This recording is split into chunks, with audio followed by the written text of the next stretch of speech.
Continuando a leitura do livro Discipulado Dinâmico, capítulo 1, parte 4. Terceiro fator: concentração de esforços. Não é possível realizar-se um bom trabalho de aconselhamento caso tente-se trabalhar com várias pessoas ao mesmo tempo. A multiplicação depende de se formar discípulos espiritualmente maduros e bem instruídos. E este tipo de discípulo nunca resulta de uma produção em massa. Antes, ele é produto de um labor árduo, intenso, demorado.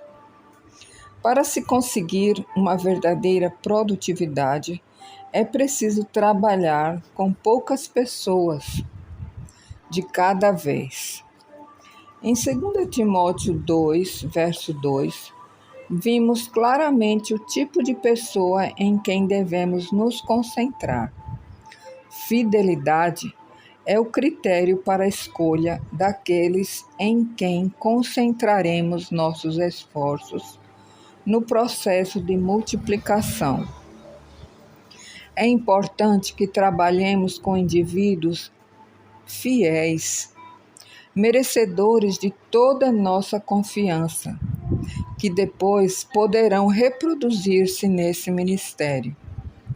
Se concentrarmos nosso esforço em poucas pessoas durante certo período de tempo e elas se mostrarem indignas de confiança, não teremos nada a relatar de nosso trabalho. No capítulo 7, fornecemos maiores detalhes de como podemos saber escolher discípulos fiéis. É preciso que estejamos plenamente convencidos acerca do conceito de aconselhamento pessoal, para que possamos resistir às pressões que certamente enfrentaremos. A tentação para concentrarmos nosso esforço em um número maior de pessoas será muito grande. Seremos taxados de egoístas e carnais, entre outras coisas. Lembro-me de um pastor que ficou irritado com minha insistência nesse ponto. Ele me disse: sei que a Bíblia ensina esse princípio de concentração, mas está claro que não se aplica à igreja de hoje. Tenho responsabilidades demais para concentrar minhas energias em poucas pessoas. Ele não se achava disposto a adotar o método bíblico, porque isso implicaria sacrificar seu método tradicional. Que tristeza! É necessário que resistamos a esse tipo de pressão. E isso só será possível se tivermos uma visão total de nosso ministério e não formos vencidos pelas necessidades prementes que nos cercam. Em seu elucidativo livro O Plano Mestre de Evangelismo, Robert Coleman afirma que a concentração foi um dos elementos básicos da metodologia de Cristo. Logo no início do seu ministério, ele escolheu um grupo de homens e passou a transmitir sua vida a eles. Seu objetivo era criar uma liderança que iria supervisionar adequadamente o crescimento da igreja primitiva. Num certo sentido, Jesus arriscou todo o futuro sucesso de sua obra naqueles poucos homens. E está claro que não houve um erro de interpretação da vontade de Deus por parte dele. Pela capacitação do Espírito Santo, os discípulos se multiplicaram, levando o Evangelho a Jerusalém, Judeia e Samaria e ao mundo. Atos 1, verso 8. Talvez a figura a seguir possa servir para ilustrar o método de concentração adotado por Cristo, começando com o Senhor no centro. O tempo empregado varia em proporção inversa à distância do centro. Figura 6. O princípio de concentração adotado por Cristo em seu ministério. Cristo no centro, Tiago, João e Pedro mais próximo, os 12 no círculo seguinte, depois os 70 e depois o povo.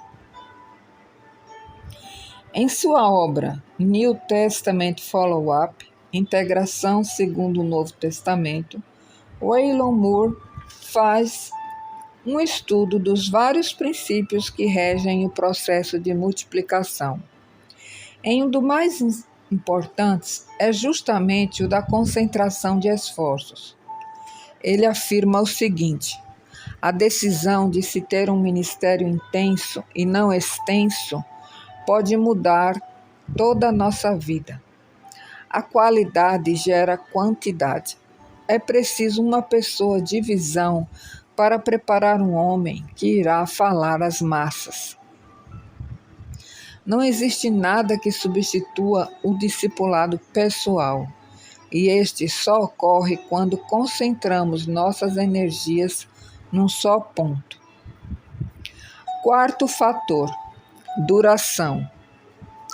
É imprescindível ao sucesso de nosso ministério de aconselhamento pessoal que entendamos e aceitemos certas bases quanto ao tempo a ser empregado. O aconselhamento não somente esgota todo o nosso tempo, como também deve durar por um certo período, talvez 1 ano ou mais.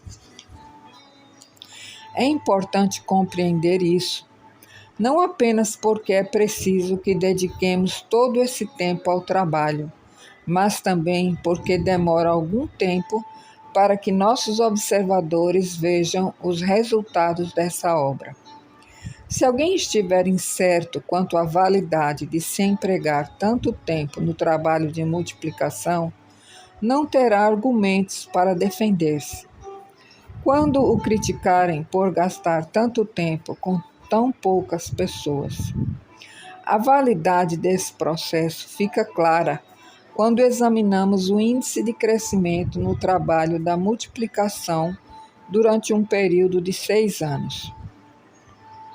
Veja essa questão nas páginas 31 e 32, que já foram lidas. Outra demonstração convincente de que este princípio é válido é o próprio ministério de Cristo. Ele dedicou 3 anos de sua vida a 12 apóstolos. Já perto do fim, faltando aproximadamente 6 meses, passou quase todo o tempo na companhia deles e, portanto, Jesus, o maior discipulador